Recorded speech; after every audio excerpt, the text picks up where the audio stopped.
to na awit ko na alay ko sa'yo. Nang tinatawagan kita di mo ko sinasagot, dahil sabi mo ay busy ka, kaya hinayaan mo na kita.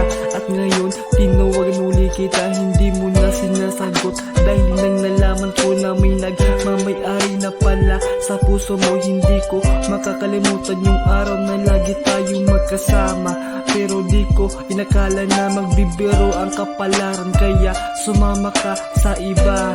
Sana din na lang kita nakilala, at sana maalala mo pa yung araw-araw lagi tayo masaya. Pero bakit ang sinukli mo sa akin ay sakit?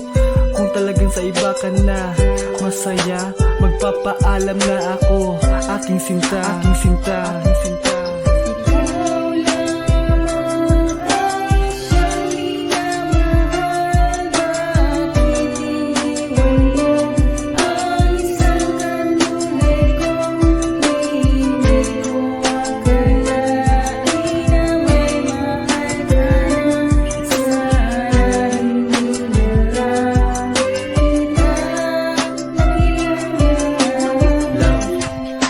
Kamusta ka na ba? Ilang taong walang paramdam?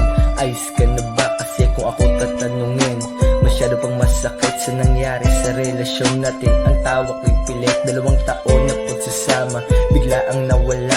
Masasayang alaala, babalik pa kaya? Di ko lubos akalain na hantong sa ganitong tagpo. Pangarap natin sa isa't isa'y bigla ang nabigo, dahil sa isang lalaki na bigla ang dumating sa ating buhay. Nakalauni para na akong mapapraning, at di ko akalain pa na ikaw ay magbabago, at ang ugali mo na iba, tas ako'y nanibago. Isang araw nag-chat sa akin ng kaibigan ko, nakita kang may kasamang iba nakasakay sa motorsiklo. Di ako agad naniwala sa sinasabi niya, pero nang akin nang makita napakasakit pala. Pero ganun pa man, salamat sa lahat.